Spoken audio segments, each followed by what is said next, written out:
स्वागत है आप सभी का मकर राशि के स्पेशल वीडियो में। बहुत ही महत्वपूर्ण वीडियो है ये मकर के लिए। कारण क्या है भाई, आपकी जो राशि है उसके स्वामी तो शनि है और वो आपके पिछले 5-6 महीनों से क्या चल रहे थे, वक्री चल रहे थे। जब जिस राशि के स्वामी ही वक्री हों, वक्री मतलब पीछे जाना, टेढ़ा मेढ़ा चलना, तो चीज़ें तो रुकी हुई थी, प्रयास भी बहुत हो रहा था। कुछ पुरानी चीज़ों में सुधार भी किया आपने और बहुत सारा एक्सपीरियंस भी आपको आया कि भाई कहाँ क्या करना चाहिए, क्या नहीं करना चाहिए, और उसको अब आप यूज करेंगे तो आपको सफलता आएगी। क्यों? क्योंकि शनि मार्गी हो रहे हैं 3 नवंबर से। तो ये विशेष घटना आपके लिए हो रही है। शनि आपके राशि के स्वामी मार्गी हो रहे हैं। दूसरा, ये क्यों खास है वीडियो कि राहु और केतु का जो बदलाव हुआ है, हालांकि उसके ऊपर एक वीडियो है पर यहाँ पे कुछ और नई बातें भी होंगी। बहुत सारी बातें एक ही ग्रह के बारे में होती हैं। वो क्या लेकर आएगा आपके लिए, बहुत बड़ा बदलाव आया है ये। और तीसरा है कि 2 ग्रह वक्री जो थे, मतलब शनि मार्गी हो गए, गुरु अभी वक्री चल रहे हैं, पर 2 ग्रह नीच हो रहे हैं, शुक्र और सूर्य। सूर्य नीच चल रहे हैं और शुक्र भी नीच होंगे, तो उनका क्या परिवर्तन हो रहा है, वो आपके लिए क्या लेकर आएगा। इसलिए ये वीडियो बहुत विशेष है क्योंकि शुक्र आपके योग कारक ग्रहों में से एक है। अब थोड़ी सी जल्दी से ना देख लेते हैं कि कौन सा ग्रह किस राशि में बैठा है, फिर उसके आधार पर देखेंगे कि वो आपके लिए क्या लेकर आए। चाहे वो आपका करियर है या फिर आपका बिजनेस है, पढ़ाई लिखाई है, प्रेम है, परिवार है, या फिर स्पिरिचुअलिटी है, आध्यात्म है, या फिर स्टॉक मार्केट है, पिता है, भाग्य है, लाभ है, आपका घर गाड़ी भूमि वाहन बंगला है, ससुराल है, पढ़ाई है, संतान है, सबकी बातें करेंगे, सबके डिटेल में जाएंगे, जानेंगे क्या हो सकता है, कब हो सकता है, डेट्स के पे ऊपर भी जाएंगे, किन बातों का ख्याल रखना है, ज्योतिष रेमेडी क्या है, सब कुछ देखेंगे। तो चलिए शुरुआत करते हैं कि द्वितीय भाव में शनि बैठे हैं पर मार्गी हो गए हैं, बड़ी बात। तृतीय भाव में राहु आए हैं जहां उनका गोचर शुभ होता है। गुरु आपके, राहु कौन सी राशि में आए? मीन राशि में आए हैं। शनि अपनी ही राशि कुंभ में आपके मार्गी हुए हैं और गुरु जो है अपने मित्र की राशि में, मंगल की राशि मेष में बैठे हुए हैं। गुरु चौथे भाव में, पंचम छठा सातवां भाव खाली, अष्टम भी खाली, नवम भाव जो 9th हाउस में शुक्र और केतु हैं, इसमें से शुक्र जो है नीच के हो रहे हैं, केतु के साथ में, बड़ा इवेंट है ये। इसके बाद 10th भाव में मंगल और सूर्य आप देख सकते हैं 16 तारीख तक। 16 के बाद ये मंगल भी एकादश भाव में जाएंगे, वृश्चिक राशि में, खुद की राशि में जाएंगे तो लक्ष्मी योग बनाएंगे, और ये सूर्य भी अपने मित्र की राशि में जाएंगे और एकादश भाव में जाएंगे, और कहीं ना कहीं बढ़िया ही माना जाता है एकादश भाव में सूर्य का गोचर। इसके साथ साथ बुध जो है आपके एकादश भाव में रहेंगे। युवराज बुध अपने शत्रु की राशि में है पर एकादश भाव में है तो लाभ ही देंगे, और 12वें भाव में कोई ग्रह नहीं है। अब आ जाते हैं विवरण के ऊपर। 9 ग्रह, 12 भाव, सबको देखेंगे एक एक करके। सबसे पहले शुरुआत करते हैं शनि से, क्योंकि आपके राशि के स्वामी हैं और मार्गी हो रहे हैं। भाई राशि का स्वामी मतलब आप खुद एक तरह से आपकी जो पर्सनैलिटी है वो शनि को दिखाती है। और शनि आपके 17 जून से, करीब 17 जून से, करीब इसलिए कि अलग अलग कंट्री में, देश में डेट्स जो है, जो हम सुनते हैं कि 4:15, 2:16, ये एग्जैक्ट नहीं हो सकता क्योंकि एक ही समय ना अलग अलग समय होता है उस तरह से।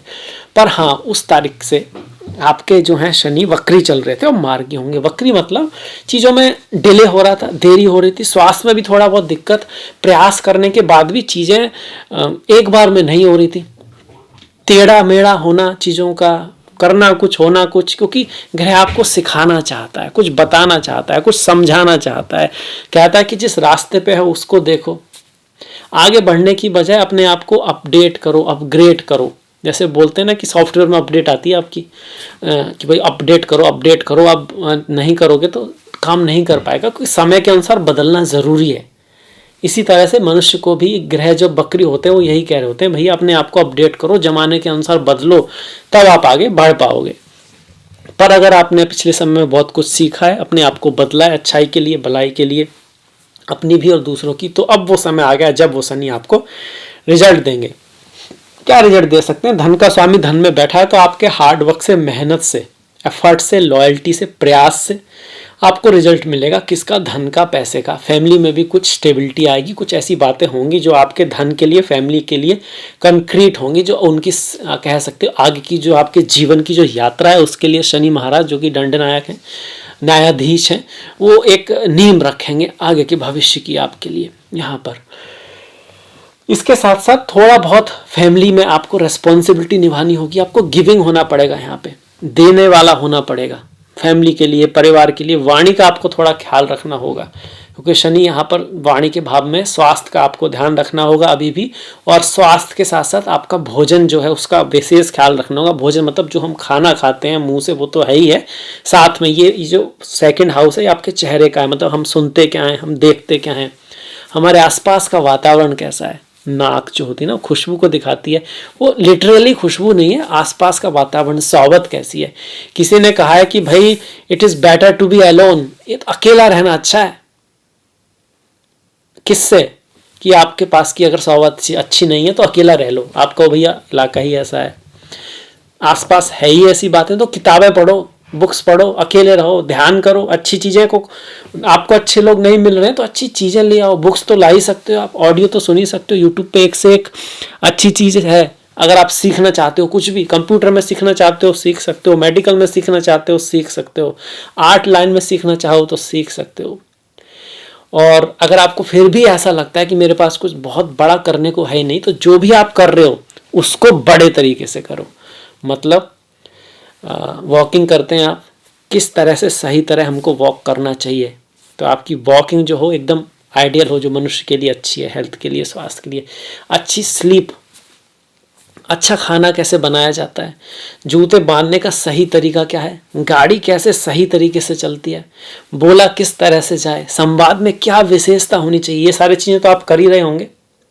तो इनको ग्रेट, आपकी जो आपसे मिले वो उसको लगे कि भाई इस व्यक्ति में ना कोई बात है, तब भी आप देखिएगा आपके सारे ग्रह अच्छी तरह धीरे धीरे होने जाएंगे, अच्छे होने लगेंगे। क्योंकि ये सारे जो बातें हैं ना वो किसी न किसी ग्रह से जुड़ी हुई हैं। साफ सफाई शुक्र से जुड़ी हुई है, आपके चलने का जो तरीका है वो शुक्र से जुड़ा हुआ है, शनि से जुड़ा हुआ। शनि आपके पैर हैं, आपकी प्लानिंग, आप किस तरह से प्लान करते हैं, आप ह्यूमरस हैं या नहीं है, ये बुध से जुड़ा हुआ है। तो सारे ग्रह आपके ठीक हो जाएंगे। खैर इसके बाद बढ़ जाते हैं, ये शनि और क्या करेंगे। देखिए आपको जन्म स्थान से थोड़ा दूर ले जा सकते हैं। अष्टम भाव पे दृष्टि आ रही है तो आपके इन लॉज और इनहेरिटेंस से संबंधित कुछ इशू रह सकते हैं आपके। अच्छे अगर शनि है आपकी कुंडली में तो आपको अच्छे ही रिजल्ट देंगे, भले ही आपकी 7.5 ही चल रही हो। अगर शनि की चंद्रमा पे दृष्टि है, राहु केतु की दशा है, तो फिर धन के मामले में, पैसे के मामले में, फैमिली के साथ, ससुराल के साथ कुछ मतभेद करा सकते हैं। और शनि की जो लास्ट दृष्टि है ये तो 7वीं हुई, 8वीं, 9वीं, 10वीं जो एकादश भाव पे पड़ रही है, तो लाभ भी होगा, पर थोड़ा ना सीक्रेट तरीके से लाभ हो सकता है। और कोई गलत काम से अगर आपको लाभ हो रहा है तो उससे बचने की कोशिश करें। शनि यहाँ से आपको बड़े भाई बहन के साथ कुछ दूरी भी करा सकते हैं। शनि से संबंधित जितने भी मैंने इवेंट बताए उनकी जो तारीखें हैं वो 4, 13, 22 और 14 होने की संभावना है यहाँ पर। इसके बाद दूसरा जो बड़ा परिवर्तन राहु केतु का है। राहु तृतीय भाव में आ रहे हैं तो आपको पराक्रम की तरफ मोड़ेंगे, आपको प्रयास की तरफ मोड़ेंगे। हार जीत तो चलती ही रहती है जिंदगी में, पर शर्त यह है कि आप तो नहीं हारे। मतलब जो मन के नहीं हारा ना, उसकी जीत कभी भी हो सकती है क्योंकि वो प्रयास कर रहा है। और जब तक आप प्रयास कर रहे हो आपका चांस है। अगर प्रयास ही छोड़ दिया तो फिर क्या कर सकते हैं। तो ये राहु कहेगा कि भैया प्रयास करना है, मेहनत करनी है, थोड़ा एफर्ट करना है। जो बड़ा बनना है उसके लिए थोड़ा कह सकते हैं ना कि बड़ा बनने के लिए बड़ा करना भी पड़ता है, कुछ चेंज भी लाने पड़ते हैं। सब कुछ अगर वैसे ही करते रहोगे जैसे चलता आ रहा है तो रिजल्ट भी वैसे ही रहेंगे। कुछ ना कुछ तो अंतर तो लाना पड़ेगा। ये ठीक उसी तरह है कि अगर आपने पूरी साल एग्जाम की तैयारी की सेम तरीके से और रिजल्ट आपका है, आपको बेहतर कुछ करना है तो आपको प्रैक्टिस बढ़ाने के साथ साथ सेम तरीके से कुछ नई चीज़ें सीखनी पड़ेंगी। हो सकता है आपको सिर्फ रट्टा नहीं मारना, उसको समझना है। हो सकता है आपको इंटरव्यू वगैरह करने हैं। हो सकता है आपको क्वेश्चन पढ़ने के साथ साथ, बुक पढ़ने के साथ साथ डायरेक्टली क्वेश्चन आंसर करने हैं। मतलब कुछ चेंज लाना पड़ेगा तभी आपके अंक आएंगे बेहतर, या कहिए तभी आपका चांस है। तो इसी तरह से ये बात भी है कि कुछ तो बदलाव हमें लाना पड़ेगा। ग्रह भी आपको खुदा के नहीं देते हैं। अगर आप शेर भी हो तो हिरन ऐसा तो नहीं आपके मुंह में आ जाएगा, आप ही को जाना पड़ेगा शिकार के लिए। हाँ, आपकी किस्मत अच्छी है तो हो सकता है कि आपको एक की जगह दो मिल जाए, या थोड़ा कम मेहनत करनी पड़े, ऐसा ही हो सकता है बस। अब राहु और केतु भी यही कह रहे हैं। राहु कह रहे हैं भैया प्रयास करने का मौका मिलेगा, अपॉर्चुनिटी तो आएगी, आप उसको पकड़ पाते हो नहीं पकड़ पाते हो ये आपके ऊपर है। केतु ये भी कह रहे हैं कि भाग्य के भरोसे नहीं बैठना है, भाग्य के भाव में केतु हैं, स्पिरिचुअलिटी अध्यात्म रखना है, लाइफ में बड़ों का सम्मान करना है, पितरों का सम्मान करना है, अपने से बड़ों के बारे में कहीं ना कहीं एक रेस्पेक्ट रखनी है। हम कई बार भूल जाते हैं, हमको ऐसा लगता है कि हमारी जो पुरानी जनरेशन है उसे कुछ पता नहीं, उसे कुछ आता नहीं, और उनके विचार अलग हैं, हमारे विचार अलग हैं, होंगे, पर आपकी जो अगली जनरेशन है उसमें भी यही होने वाला है। उनके भी आपके विचार मिलने वाले नहीं हैं, उनकी भी थॉट आपसे मिलने वाली नहीं है, पर जो आप उनके लिए कर रहे हो आज अपने बच्चों के लिए, वही कभी आपके माता पिता ने भी किया है। तो उस चीज़ को समझिए इससे पहले कि देर हो जाए। तो केतु यही कह रहे हैं कि रेस्पेक्ट रखिए अपनी जनरेशन के लिए, पितरों के प्रति, आपके फैमिली में जो भी चीज़ें हो रही हैं उसकी पॉजिटिविटी को भी समझने की कोशिश कीजिए। यही असली स्पिरिचुअलिटी है, यही असली अध्यात्म है। इसके साथ साथ चूंकि केतु शुक्र के पास आ रहे हैं तो प्यार में, मोहब्बत में, पैशन में कुछ कट्स आ सकते हैं, कुछ गैप आ सकते हैं, कोई दूरी आ सकती है, तो उसको बना के रखें। दूरी में भी प्यार टिका रहता है, ऐसा नहीं है। कभी कभी जो हम चाहते हैं वो नहीं भी मिलता तो कोई बात नहीं, हमारे अंदर पेशेंस है तो वो फिर मिलता है। जैसे समुद्र की लहरें ऊपर नीचे आती है ना, वैसे ही जीवन में भी चीज़ें बदलती रहती हैं। अगर किसी के पास पेशेंस है, अगर प्रयास कर रहा है, अगर उसने अपनी पॉजिटिविटी नहीं छोड़ी है तो यही हमको केतु सिखाना चाहते हैं। केतु जो शुक्र के ऊपर से जाने, धन में भी कुछ लाभ के साथ साथ नुकसान भी हो सकता है। केतु जब शुक्र के ऊपर से जाते हैं, कब ये हो सकता है? 6, 15, 16, 24, 7, 17 और 25 तारीखें हैं, जहां आपका पिता के साथ, गुरु के साथ, बड़ों के साथ कहीं ना कहीं उनसे कुछ डिफरेंस ओपिनियन बन सकता है, या फिर पति पत्नी, प्रेमी प्रेमिका के बीच में भी कुछ दिक्कत आ सकती है। फीमेल की खासकर रेस्पेक्ट रखें, चाहे वो आपकी बहन है, मौसी है, या ऑफिस में कोई आपके साथ काम करने वाली है, आपकी बॉस है। इसके बाद सूर्य का गोचर, सूर्य नीच के हो रहे हैं, दशम में आकर कार्य में कोई परिवर्तन, बदलाव आ सकता है। बॉस के साथ, गवर्नमेंट के साथ कोई इशू हो सकता है, खासकर शुरुआत में 8, 10 और 18 तारीख के आसपास इस चीज़ का खास ध्यान रखना है, क्योंकि 18 के बाद फिर आप कह सकते हो कि यहाँ पर सूर्य आ जाएंगे, पहले ही आ जाएंगे, पर 18 तक के बाद ही ज़्यादा रिजल्ट मिलेगा, जो कि पॉजिटिव है आपके लिए। और उसमें आप कहोगे 26 तारीख है, 30 तारीख के आसपास कुछ अच्छा इवेंट करियर में हो सकता है, अगर शुरुआत ये सही रही तो। यहाँ मंगल जो है वो कहीं ना कहीं एक राजयोग भी बना रहे हैं, लक्ष्मी योग भी बना रहे हैं, अपनी ही राशि में आ रहे हैं 16 तारीख के बाद।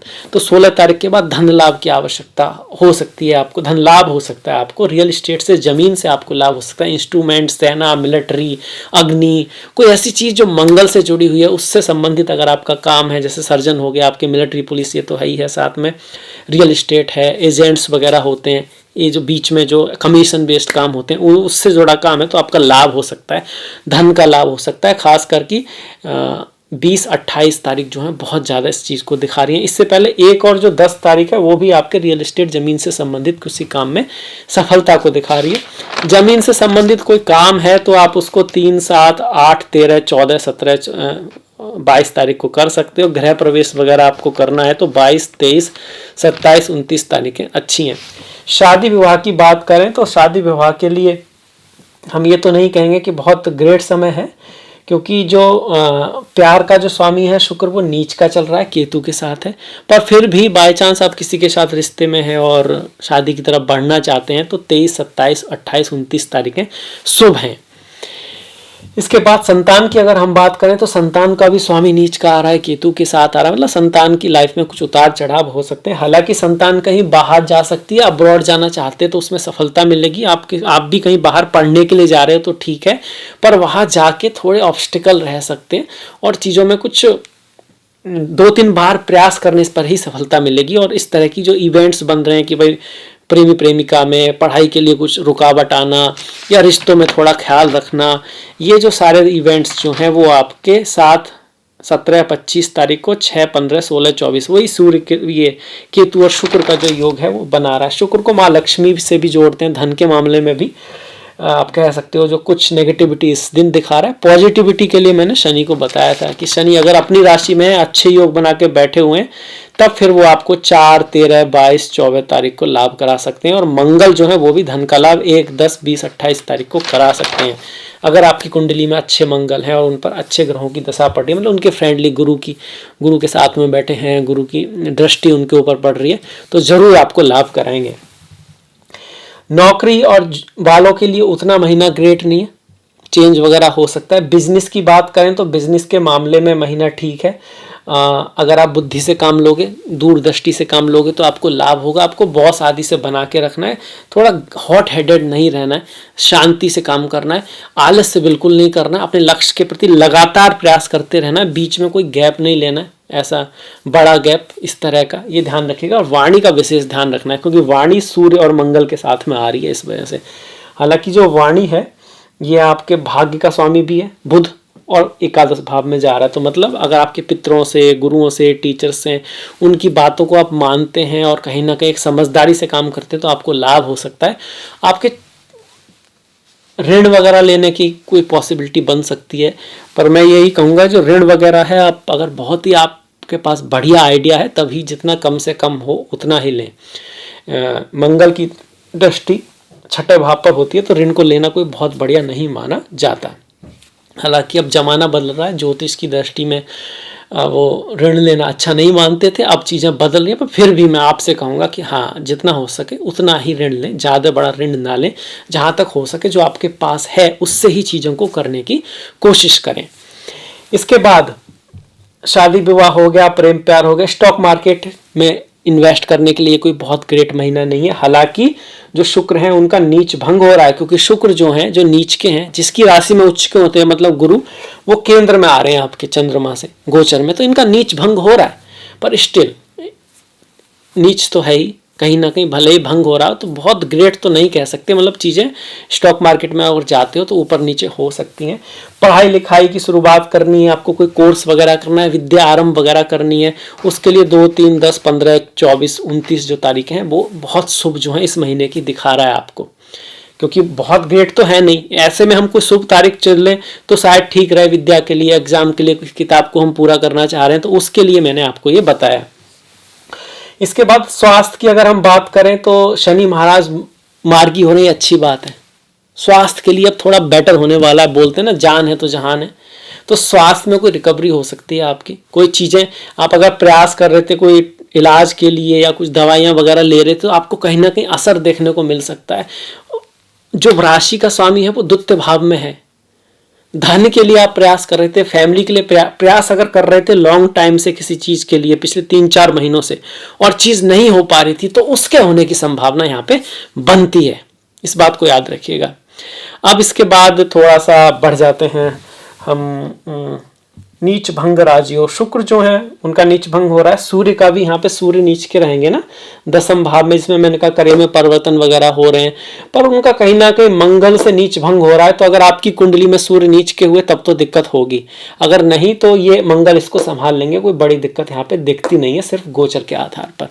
अब बढ़ जाते हैं त्योहारों की तरफ। त्योहार बहुत महत्वपूर्ण है। इससे पहले कुछ जो अच्छी तिथियां हैं, कुछ चीज़ें तो मैं पहले बता चुका हूँ। कुछ ओवरऑल शुभ तिथि जो है इस महीने की 1, 2, 3, 5, 13, 11, 18, 23, 24, 27, 29 और 30 में से 23 तारीख, 24 तारीख काफ़ी शुभ है। और नामकरण, आपकी संतान हुई है और आप उसका नामकरण करना चाहते हैं तो उसके लिए 8, 9, 10, 19, 20, 22, 23, 24, 27, 29 तारीख है। कर्ण भेद, देखिए कर्ण को भेद मतलब कन्याएं करती हैं, पर वैसे ऋषि मुनि भी करते थे, राजा महाराजा भी करते थे, मतलब मेल फीमेल दोनों ही करते थे। और ये एस्ट्रोलॉजिकली तो अच्छा है ही, ये मेडिसिन के आधार पर भी, जैसे चाइना में एक्यूप्रेशर वगैरह है, तो ये कान का छेद करना आपके लिए बहुत शुभ होता है, अच्छा होता है। पर क्यों बंद हुआ पता नहीं, शायद बाहर से इन्फ्लुएंस आया। पर उसके लिए जो शुभ तारीखें हैं वो जो हैं 3, 4, 5, 10, 11, 19, 20, 24, 25 और 29 तारीख है, ये हैं। अब आ जाते हैं त्योहारों की तरफ। त्योहार बहुत इंपॉर्टेंट है। ये वास्तव में आप हो, आप कहीं बाहर जाओगे तो आपको आपके त्योहार, आपके रिचुअल, आपकी संस्कृति, ये आपसे पूछेंगे। आप ऐसा तो नहीं कह सकते ना कि भाई आप इंडिया से हो, हाँ जी, और आपके त्योहार कौन से, मैं तो जी न्यू ईयर मनाता हूँ, या न्यू ईयर ही मेरा सबसे बेस्ट त्यौहार है, और मैं बर्थडे मनाता हूँ या मनाती हूँ, आपका कोई कल्चर, आपका संस्कृति, आपका क्या है? कुछ नहीं है। ऐसा नहीं है, ऐसा सही नहीं है। आपको अपने संस्कृति, अपने त्यौहार, आपके बारे में जानकारी होना चाहिए, और उससे कुछ कोई कमी है तो आप उसको सुधार सकते हो, कह सकते हो बहुत महत्वपूर्ण है। ये जड़ों की तरह है आपके, जो आपको शो करता है। और जो उनका त्यौहार, उनकी उनकी जो है ट्रेडिशन वेस्ट का, वो तो उसको देखो कितना बढ़ा रहे हैं, और बढ़ाना चाहिए, उसमें उनके लिए शाबाशी है। पर हमें भी अपने त्योहारों के प्रति सजग रहना चाहिए, समझना चाहिए, उसकी महत्वपूर्णता को समझना चाहिए, उससे जो चीज़ें मिलती हैं उससे समझना चाहिए। तो दिवाली की आपको बहुत बहुत शुभकामनाएं। दिवाली इस बार रविवार को हो रही है, सूर्य का दिन है, और भगवान राम सूर्यवंशी हैं। 12 तारीख को दिवाली है, तो दिवाली की आपको बहुत बहुत शुभकामनाएं। गोवर्धन सोमवार को पड़ रहा है, भगवान कृष्ण गोवर्धन जो है, और वो चंद्रवंश में पैदा हुए हैं, तो सोमवार को गोवर्धन पड़ रहा है। देखिए कितना मैथमेटिक्स है आजकल भी। और 13 तारीख है उस दिन, 13 तारीख भी कहीं ना कहीं चंद्रमा राहु से जुड़ी होती है। इसके बाद 1 तारीख की करवा चौथ है, बुधवार की, गणेश जी की पूजा बुधवार से। और 10 तारीख का धनतेरस है, शुक्रवार को माँ लक्ष्मी, शुक्रवार फ्राइडे लक्ष्मी। देखिए इतने हजारों साल बाद भी कैसे हमारे त्यौहार मैच होते हैं। भाई दूज मंगल की है, मंगल को हम भाई से जोड़ते हैं। और छठ पूजा शनिवार की है, सूर्य और शनि जो है पिता पुत्र हैं।